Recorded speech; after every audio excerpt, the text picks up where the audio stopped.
ॐ हनुमत्सहस्रनाम स्तोत्रम् ऋषयूचुः ऋषे लोह्यगिरिं प्राप्तः सीताविरहकातरः भगवन् किं विधात्रामा तत्सर्वं ब्रूहि सत्वरम् मायामानुषदेहोऽयं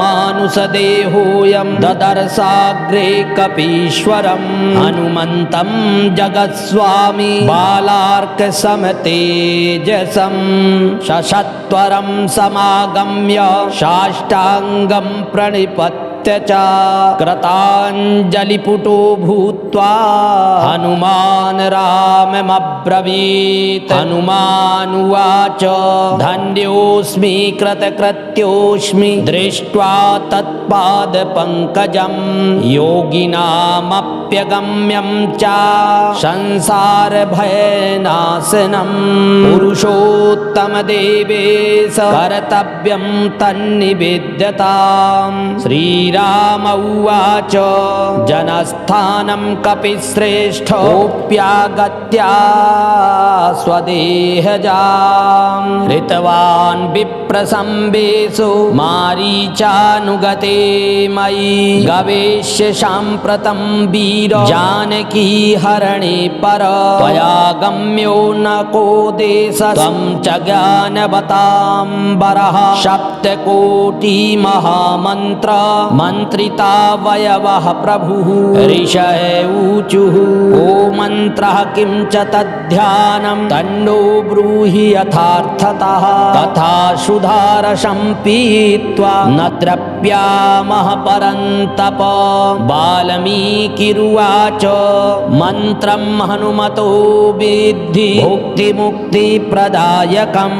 महारिष्ट महापाप महादुःखनिवारणम्। ॐ ऐं ह्रीं हनुमते रामदूताय लङ्काविध्वंसनाय अञ्जनीगर्भसम्भूताय शाकनी डाकनी ध्वंसनाय किलिकिलि बुबुकारेण विभीषणाय हनुमद्देवाय ॐ ह्रीं श्रीं ह्रौं ह्रां फट् स्वाहा। अन्यं हनुमतो मन्त्रं सहस्रनाम संगीतं जानन्ति ऋषयः सर्वे महादुरितनाशनं यस्य संस्मरणात् सीता लब्ध्वा राज्यमकण्टकं विभीषणाय च ददावात्मानं लब्धवान् मया। ऋषयूचुः सहस्रनाम सन्मन्त्रं खाघौघनिवारणं वाल्मीके ब्रूह्यनस्तूणं शुश्रूषामः कथां पराम्। वाल्मीकिरुवाच शृण्वन्तु ऋषयः सर्वे सहस्रनामकं स्तवं स्तवानामुत्तमं दिव्यं सदर्थस्य प्रदायकं विनियोगः। ॐ अस्य श्री हनुमत्सहस्रनाम स्तोत्रमन्त्रस्य श्रीरामचन्द्र ऋषिः अनुष्टुप् छन्दः श्री हनुमान् महारुद्रो देवता ह्रीं श्रीं ह्रौं ह्रां बीजं ह्रीं शक्तिः किलिकिलि बुबुकारेणेति कीलकं लङ्काविध्वंसनेति कवचं मम सर्वोपद्रवो शान्त्यर्थे सर्वकामसिद्ध्यर्थे च जपे विनियोगः। ऋष्यादिकं विन्यस्य ॐ ऐं हनुमते रामदूताय अष्टाभ्यां नमः। ॐ लङ्काविध्वंसनाय तर्जनीभ्यां स्वाहा। ॐ अञ्जनीगर्भसम्भूताय मध्यमाभ्यां वसट। ॐ शाकनी डाकनी विध्वंसनाय अनामिकाभ्यां हुम। ॐ किलिकिलि बुबुकारेण विभीषणाय हनुमद्देवाय कनिष्ठिकाभ्यां वौषट। ॐ ह्रीं श्रीं ह्रौं ह्रां फट् स्वाहा। करतलकरपृष्ठाभ्यां फट् एवं हृदयादि ध्यानं प्रतप्त रक्तस्वर्णवर्णाभं संरक्तारुणलोचनं शुग्रीवादियुतं ध्याये पीताम्बरशमावृतं गोष्पदीकृतबारीसम् उच्छमस्तकमीश्वरं ज्ञानमुद्रां च बिभ्राणं शरवालङ्कारभूषितं श्रीरामचन्द्र उवाच हनुमान् श्रीपदो वायुपुत्रो रुद्रो नघोजरः मृत्युर्वीरवीरश्च ग्रामवासो जनाश्रयः धनदो निर्गुणः कायो वीरो निधिपतिर्मुनिः पिङ्गाक्षो वरदो वाग्मी सीताशोकविनाशनः शिवः सर्वः परो व्यक्तो व्यक्ताव्यक्तो रसाधरः पिङ्गरोमः पिङ्गकेशः श्रुतिगम्यः सनातनः अनादिर्भगवान् देवो विश्वहेतुर्निरामयः आरोग्यकर्ता विश्वेषु विश्वनाथो हरीश्वरः भर्गो रामो रामभक्तः कल्याणप्रकृतिः स्थिरः विश्वम्भरो विश्वमूर्तिर्विश्वाकारोऽथ विश्वदः विश्वात्मा विश्वसेव्योऽथ विश्वो विश्वहरो रविः विश्वचेष्टा विश्वगम्यो विश्वधेया कलाधरः प्लवङ्गमः कपिश्रेष्ठो ज्येष्ठो विद्यावनेचरः बालो वृद्धो युवा तत्त्वगम्यः सखाह्यजः अञ्जनीशूनुरव्यग्रो ग्रामख्यातो धराधरः भूर्भुवः स्वरमहर्लोके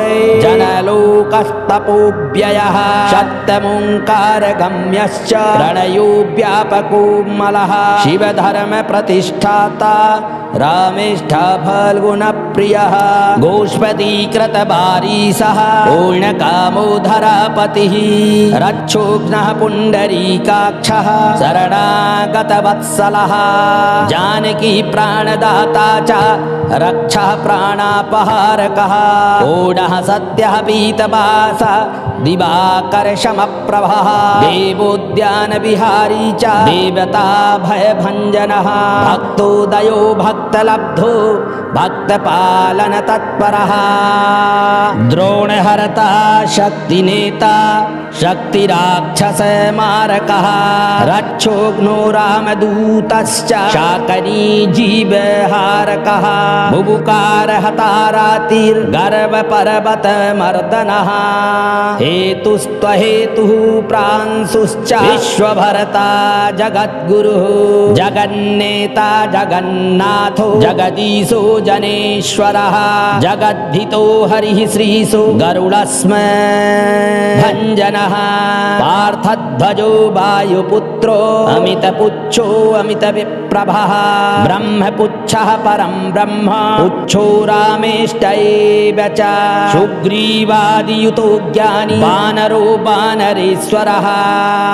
कल्पस्थायी चिरञ्जीवी प्रसन्नश्च सदा शिवः सन्नतः सद्गतिर्भुक्ति मुक्तिदः कीर्तनायकः कीर्तिः कीर्तिप्रदश्चैव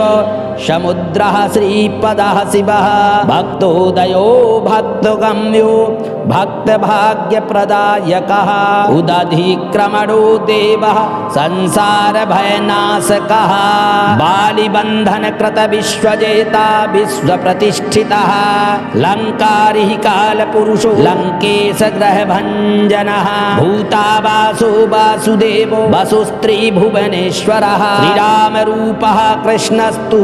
लङ्काप्रासादभञ्जकः कृष्णः कृष्णस्तुतः शान्तः शान्तिदो विश्वपावनः विश्वभोक्ताथ मारिघ्नो ब्रह्मचारी जितेन्द्रियः ऊर्ध्वगोलाङ्गुलीमाली लाङ्गूलाहत राक्षसः शमीरतनुजो वीरो वीरमारो जयप्रदः जगन्मङ्गलदः पुण्यश्रवणकीर्तनः पुण्यकीर्तिः पुण्यगतिः जगत्पावनपावनः देवेशो जितमारुथ रामभक्तिविधायकः ध्याता ध्येयो भगः साक्षी चेता चैतन्यविग्रहः ज्ञानदः प्राणदः प्राणो जगत्प्राणसमीरणः विभीषणप्रियः सूरः पलायनसिद्धः सिद्धिदः सिद्धिसिद्धाश्रयः कालः कालभक्षकभञ्जनः लङ्केशनिधनस्थायी लङ्कादाहकैश्वरः चन्द्रसूर्याग्निनेत्रश्च कालाग्निः प्रलयान्तकः कपिलः कपिशः पुण्य राशिर्द्वादश राशिगः सर्वाश्रयो प्रमेयात्मा रेवत्यादिनिवारकः लक्ष्मण प्राणदाता च सीता जीवन हेतुकः रामधेयो ऋषिकेशो विष्णुभक्तो जटिबलिः देवारिदर्पः होता धाता करता जगत्प्रभुः नगरग्रामपालश्च शुद्धो बुद्धो निरन्तरः निरञ्जनो निर्विकल्पो गुणातीतो भयङ्करः हनुमांश्च दुराराध्यः तपस्याध्यामरेश्वरः जानकी घनशोकोत्थ तापहरता परात्परः वाङ्मयः सदसद्रूप कारणं प्रकृतेः परः भाग्यदो निर्मलोन्नेता पुच्छलङ्काभिदायकः पुच्छबद्धयातु धानो यातु धानरिपुप्रियः छायापहारी भूतेषु लोकेशः सद्गतिप्रदः लवङ्गमेश्वरः क्रोधः क्रोधसंरक्तलोचनः सौम्यो गुरुः काव्यकर्ता भक्तानां च वरप्रदः भक्तानुकम्पी विश्वेशः पुरुहूतः पुरन्दरः क्रोधहरता तापहरता भक्तानां भयप्रदः अग्निर्विभावसुर्भानुर्यमो निरृत्तिरेव च वरुणो वायुगतिमान्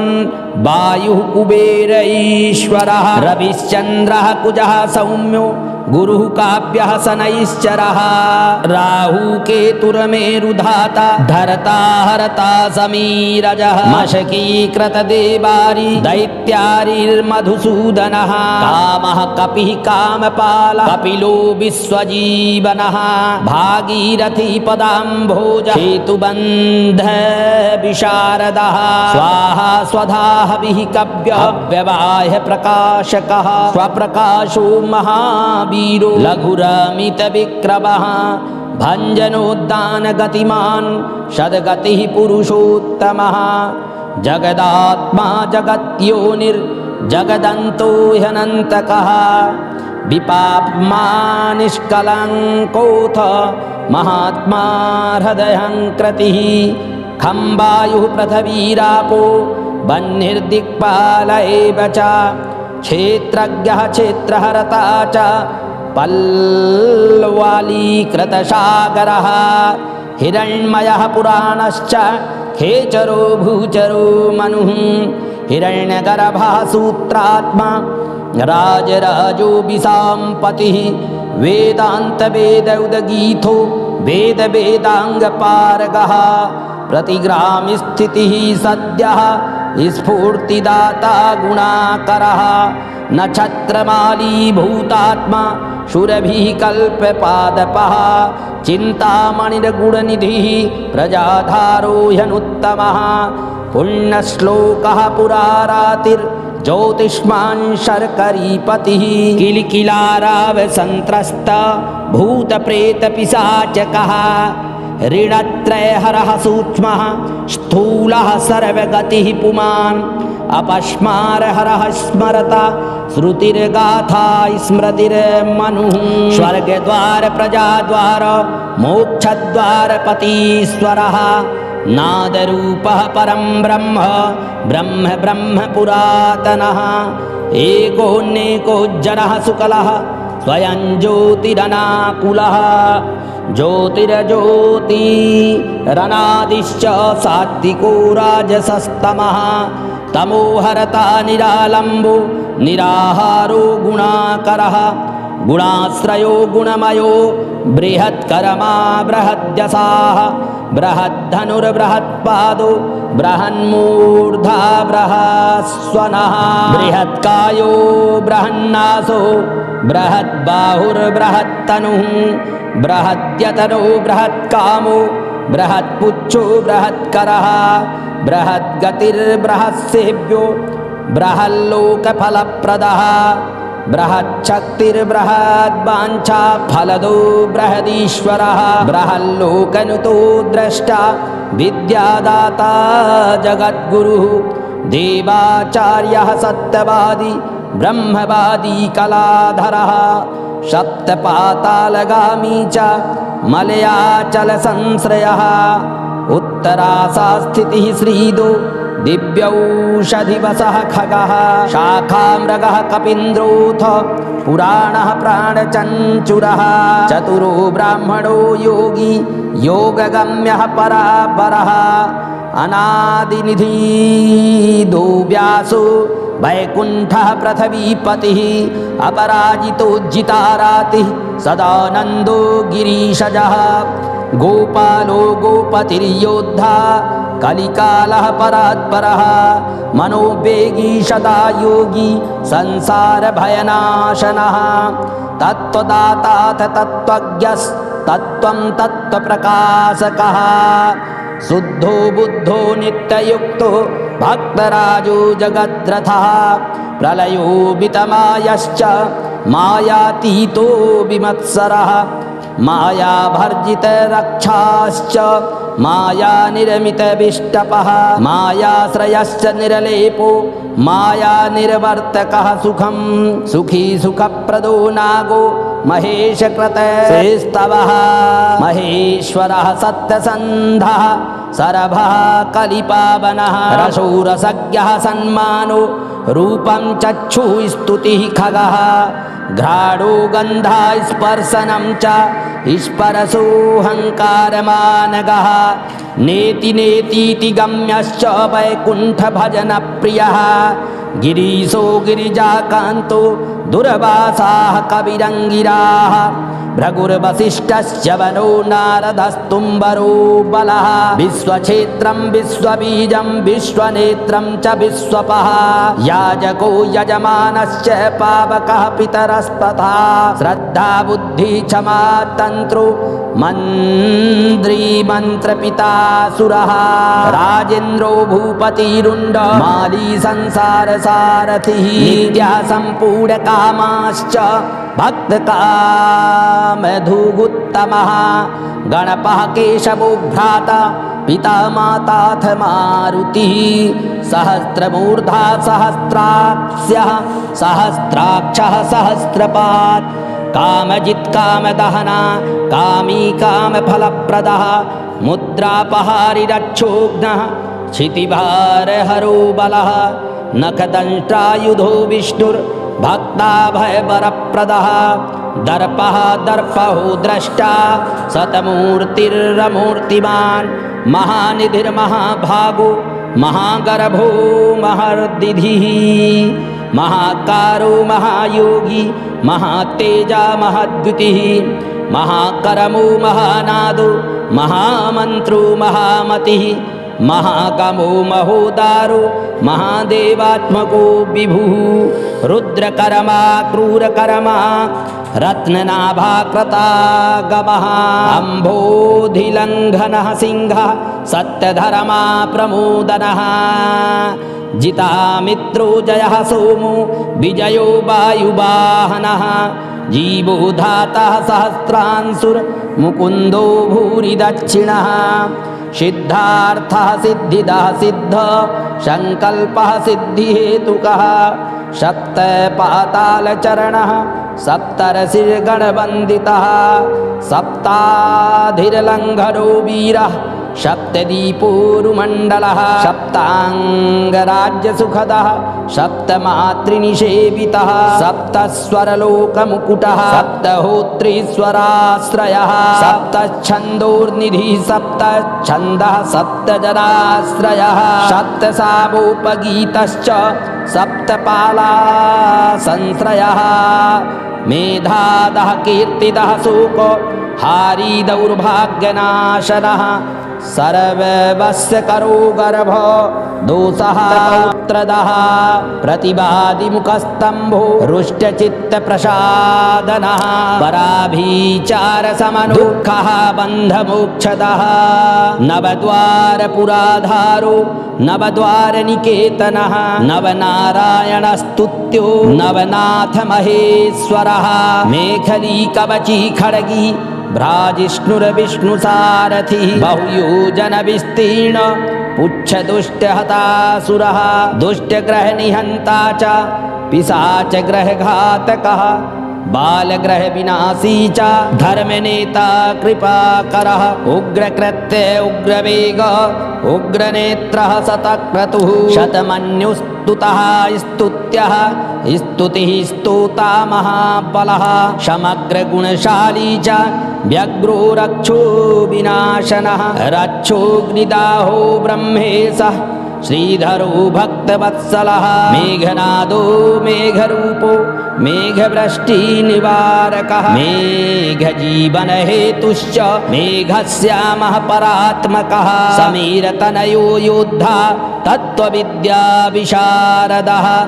अमोघो मोघदृष्टिश्च दिष्टदोरिष्टनाशनः अरथो नर्थापहारी च समर्थो रामसेवकः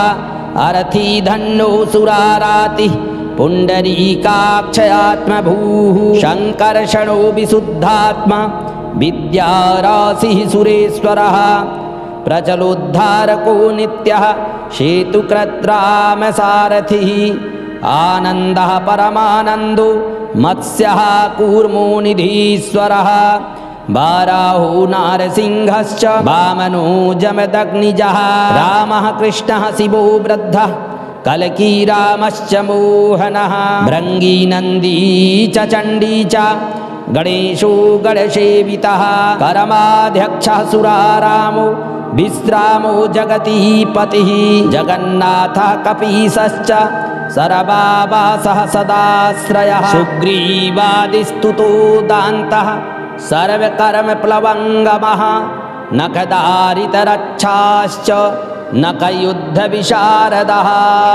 कुशलः उधनः शेषो वासुकिस्तच्छकस्तथा स्वर्णवर्णो बलाढ्यश्च पुरजेतापनासनः कैवल्यदीपः कैवल्यो गरुणः पन्नगो गुरुः क्लीप्लीरावहतारातिर्बार्बपर्वतभेदनः वज्राङ्गो वज्रवज्रश्च भक्तवज्रनिवारकः नखायुधो मणिग्रीवो ज्वालामाली च भास्करः प्रौढप्रतापस्तपनो भक्ततापनिवारकः शरणं जीवनं भोक्ता नानाचेष्टोऽथ चञ्चलः स्वस्थः स्वस्थस्थः दुःख सातनः पवनात्मजः पावनः पवनः कान्तो भक्ताङ्गः सहनो बली मेघनादरिपुरमेघ नादसन्धतराक्षसः क्षरोक्षरो विनीतात्मा वानरेशः सताङ्गतिः श्रीकण्ठः शितिकण्ठश्च सहायो सहनायकः अस्थूलस्वनडुर्भर्गो दिव्यः संसृतिनाशनः अध्यात्मविद्यासारश्च अध्यात्मकुशलः सुधीः अकल्मषः सत्यहेतुः सत्यदः सत्यगोचरः सत्यगर्भः सत्यरूपः सत्यः सत्यपराक्रमः अंजनी प्राणलिङ्गश्च वायुवंशोद्भवः श्रुतिः भद्ररूपो रुद्ररूपः स्वरूपश्चित्ररूपधृक् मैनाकबन्दितः सूक्ष्म दशनो विजयोज्जयः क्रान्तदिग्मण्डलो रुद्रः प्रकटीकृतविक्रमः कम्बुकण्ठः प्रसन्नात्मा दुःखनाशो ब्रकोदरः लम्बोष्ठः कुण्डलीचित्र मालीयोगविदाम्बरः विपश्चित्कविरानन्द विग्रहो नल्पशासनः फाल्गुनी सुनुरव्यग्रो योगात्मा योगतत्परः योगविद्योगकर्ता च योगयोनिर्दिगम्बरः अकारादि हकारान्त वर्णनिरमित विग्रह उलूखलमुखः सिद्ध संस्तुतः प्रमथेश्वरः श्लिष्टजङ्घः श्लिष्टजानुः श्लिष्टपाणिः शिखाधरः सुसरमामितसरमा च नारायणपरायणः विष्णुर्भविष्णुरोचिष्णुर्ग्रसिष्णुः स्थास्नुरेव च हरिरुद्रानुकृद्वक्ष कंपनो भूमिकम्पनः गुणप्रवाहः सूत्रात्मा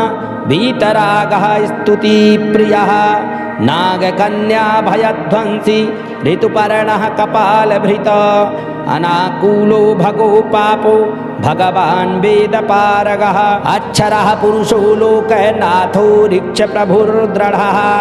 अष्टाङ्गयोगफलभूः सत्यसन्धः पुरुष्टुतुः शमशानस्थाननिलयः प्रेतविद्रावणश्रमः पञ्चाक्षरपरः पञ्च मातृको रञ्जनध्वजः योगनी वृन्दवन्द्यश्रीः शत्रुघ्नोऽनन्तविक्रमः ब्रह्मचारीन्द्रीरिपुर्धृतदण्डो दशात्मकः अप्रपञ्चः सदाकारः सूर्यसेनाविदारकः वृद्धः प्रमोदयानन्दः सप्तजिह्वापतिर्धरः नवद्वारपुराधारः प्रत्याग्रहसामगायकः षट्चक्रधाम स्वरलोक भयन्हन्मानदो मदः सर्ववश्यकरः शक्तिः रनन्तोऽनन्तमङ्गलः अष्टमूर्तिर्नयोपेतो विरूपः सुरसुन्दरः धूम्रकेतुर्महाकेतुः सत्यकेतुर्महीधरः नन्दिप्रियः स्वतन्त्रश्च मेखलीडमरुप्रियः लोहाङ्गः सर्वविद्वान्वी सङ्गल सर्वैश्वरः फलभुक्फलहस्तश्च